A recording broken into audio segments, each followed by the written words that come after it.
हरिओम हरिओम गुरु चरण सरोज रज निज मन मुकुर सुधारी वर्णु रघुवर विमल जसु जोदाय फलचारी।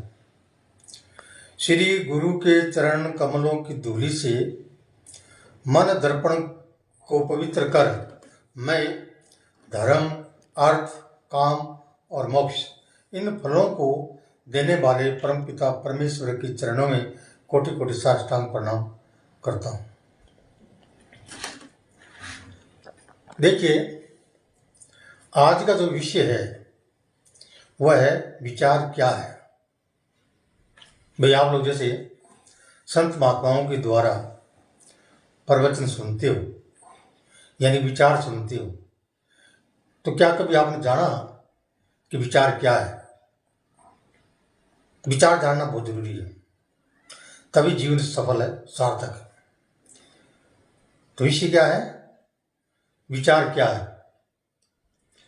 आत्मा और अनात्मा को भिन्न भिन्न कर जानना ही विचार है। दोबारा सुने, आत्मा और अनात्मा को अलग अलग करके जानना ही विचार है। तो आत्मा क्या है और अनात्मा क्या है? आत्मा नित्य है और अनात्मा अनित्य है। नित्य का मतलब यह है कि ये सदा रहने वाली चीज है, भूतकाल में थी, वर्तमान में है और भविष्य में भी रहेगी। एक रस ज्यों की त्यों रहने वाली, इसको अन्वय कहते हैं। एक रस ज्यों की त्यों आत्मा, और अनात्मा कहते हैं शरीर को। ये शरीर जो अन्न से बना हुआ है, इसलिए इसको अनात्मा कहते हैं। तो आत्मा नित्य है, अनात्मा अनित्य है। नंबर 2, आत्मा अविनाशी है, उसका कभी नाश नहीं होता है। आत्मा अविनाशी है और अनात्मा नाशवान है। आत्मा निर्विकार है, अनात्मा विकार सहित है। आत्मा एक है, अनात्मा अनेक है। आत्मा आवर्त नहीं है, जबकि अनात्मा वस्तु से आच्छादित है। आत्मा सर्वव्यापक है, अनात्मा एकदेशीय। आत्मा स्वयं प्रकाशमान है, जबकि अनात्मा दूर से प्रकाशित होती है। यह अर्थ हुआ आत्मा और अनात्मा का। तो विचार क्या है, ये आपने जाना कि आत्मा क्या है और अनात्मा क्या है। तो विचार किससे होते हैं, यानी विचार किससे हुए हैं?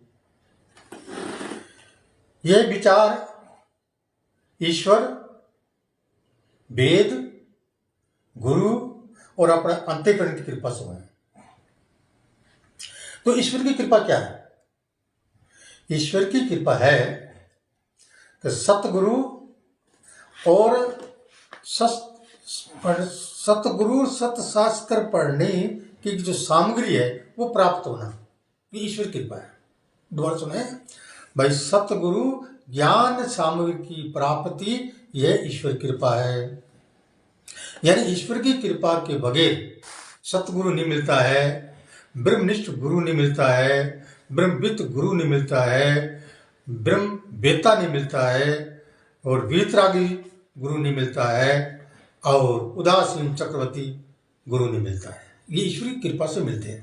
वेद कृपा का अर्थ यह है कि शास्त्र अर्थ के धारण करने की जो शक्ति है सो वेद कृपा है। यानी हम शास्त्र को पढ़ते हैं और उसका अर्थ जो हमारा समझ आता है, तो इसका मतलब है वेद कृपा है।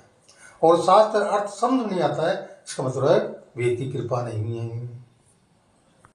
फिर तीसरी है गुरु कृपा। भाई, शास्त्र और अपने अनुभव के अनुसार यथार्थ उपदेश का करना, ये गुरु कृपा है। यथार्थ उपदेश का मतलब है यथा प्लस अर्थ, जैसा है वैसा अर्थ करना, इसको कहते हैं यथार्थ। फिर है अपने अंतःकरण की कृपा। अंतःकरण की कृपा का तात्पर्य यह है कि गुरु सतशास्त्र के वचनों के अनुसार साधनों का संपादन करना ही अपने अंतःकरण की कृपा है। साधनों संपादन का तात्पर्य क्या है? जैसे कोई भी लिखित सामग्री है उसको त्रुटि रहित कर और गुरु के समक्ष प्रस्तुत करना, ये संपादन करना कहलाता है।